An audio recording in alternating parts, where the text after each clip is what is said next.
Bonjour.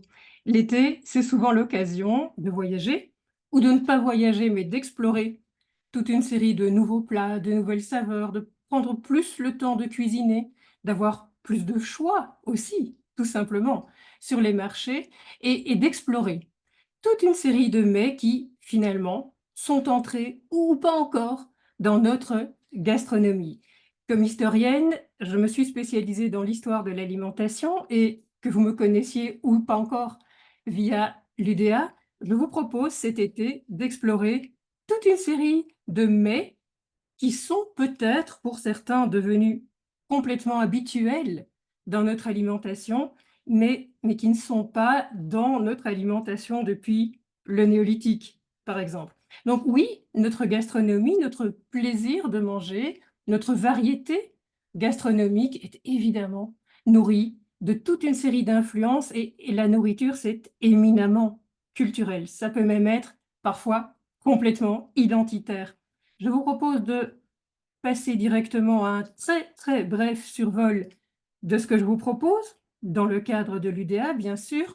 Le goût des voyages, le goût des autres, quels sont ces exotismes qui entrent finalement dans notre longue histoire culturelle de l'alimentation.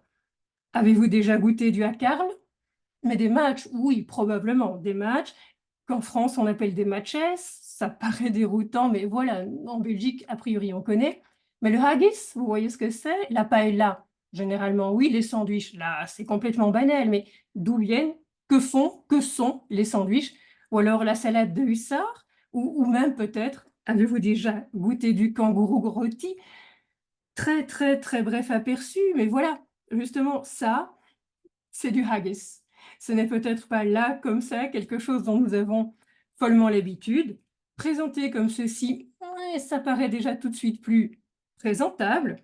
Et alors là, c'est devenu très civilisé et ça se présente finalement comme un pâté de viande relativement connu. Mais c'est quoi le haggis? D'où ça vient et d'où vient ce nom?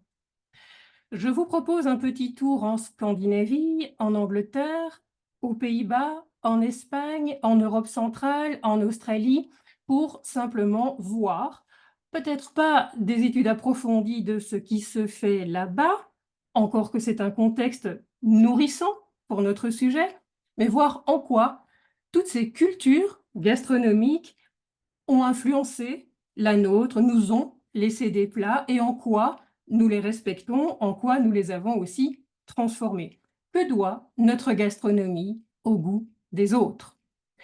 Je vous propose un séminaire, c'est-à-dire 6 enregistrements de 2 heures, c'est-à-dire 6 capsules disponibles sur Zoom à votre rythme pour explorer, mais voilà, ces mille et une choses que sont, par exemple, le fromage écossais. Qui connaissait le fromage écossais? Qui connaissait, encore plus rare et intéressant, le fromage écossais à partir de crème et fabriqué sans présure? Donc, quelque part, c'est un fromage qui ne fait pas appel au même processus que ce qui nous semble le plus évident. Pour comprendre les mots, comprendre leur sens, je reviens toujours souvent aux étymologies. Je les trouve extrêmement précieuses pour savoir de quoi nous parlons.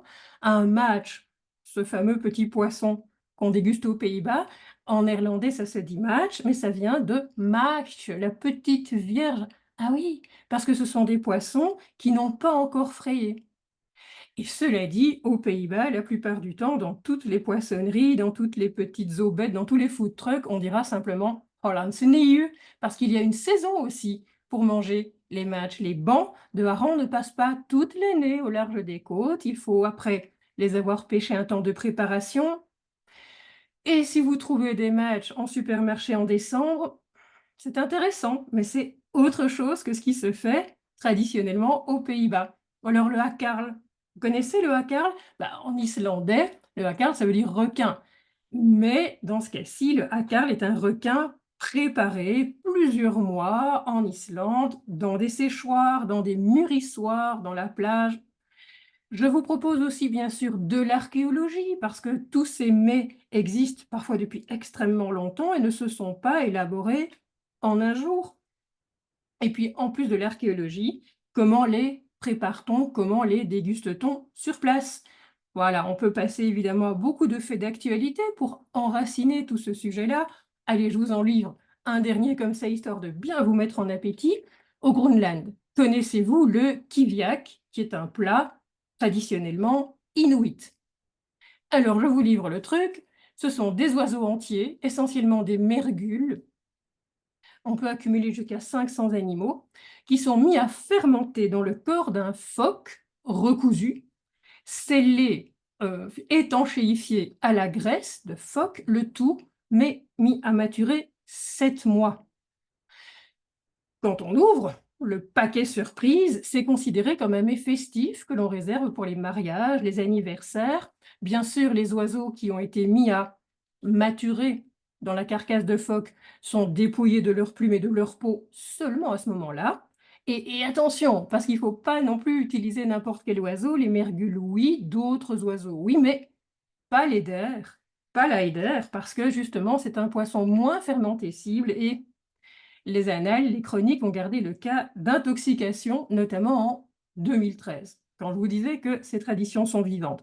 Là, je ne peux pas garantir que la tradition prendrait dans notre gastronomie belge et européenne, mais ça vaut quand même aussi d'être signalé. Voici le modus operandi, la carcasse de phoque, les oiseaux qui sortent après 7 mois comme ça. Alors oui, bon, on comprend qu'il faille les dépouiller de leur peau, leurs pattes et leur bec, et puis alors, bon appétit. L'idée n'est pas d'aller chercher les choses les plus invraisemblables pour nous, mais notamment de nourrir notre réflexion avec beaucoup de recettes que je prends dans des livres régionaux, tout simplement, et bien sûr d'attester de tous ces mets dans toute une série d'œuvres d'art. Ici, pour parler de l'Espagne, bien sûr qu'il faut faire un lien avec le chocolat, mais en même temps, le chocolat, le thé, le café ont eu, depuis des siècles, un retentissement en Europe sur les modes de société, les modes de convivialité, sur la gastronomie proprement dite. Et bien sûr, tout ça maintenant nous semble normal. L'histoire est vraiment complexe et intéressante. Et puis, que serait l'histoire si elle n'éclairait pas notre actualité? Ce serait peut-être un peu stérile. Je suis historienne pour surtout moi-même comprendre et peut-être vous apporter quelques clés pour comprendre les liens avec notre actualité. Ceci, c'est une trickle tart, une tarte à la thériaque qu'on trouve en Angleterre. Moi, j'ai trouvé ça à Londres, mais la thériaque, c'est un ancien mélange d'épices qui a eu un énorme succès au Moyen Âge, qui est basé sur la théorie des humeurs dans la Grèce classique. Donc voilà, maintenant à vous. Après chaque capsule de 2 heures, je vous envoie aussi des suggestions de réflexion, d'articles, de lecture, de vidéos pour que vous puissiez approfondir le sujet. Toujours dans cette idée que, ben oui, il faut manger, il faut bien manger. Nous sommes des êtres vivants et organiques, oui, mais manger peut être une vraie fête. À partir du moment où l'imaginaire et le contenu de l'assiette s'enrichissent mutuellement, on en passe à l'obligation de manger parce que voilà, à oh non, il faut bien manger et le mental compte beaucoup dans notre acceptation de la nourriture. Je vous livre aussi chaque fois des livres d'approfondissement pour mieux développer votre point de vue. Moi, je vous livre des clés, mais vous faites le travail d'appropriation de ces sujets-là. Et puis, je vous suggère aussi des visites. Bon, là, c'est pour le pur bonheur, les musées royaux d'art et d'histoire, mais il y a beaucoup d'autres possibilités. Et donc, pour peu que ça vous intéresse, vous cliquez sur le lien et nous nous retrouvons pour partager ces beaux sujets.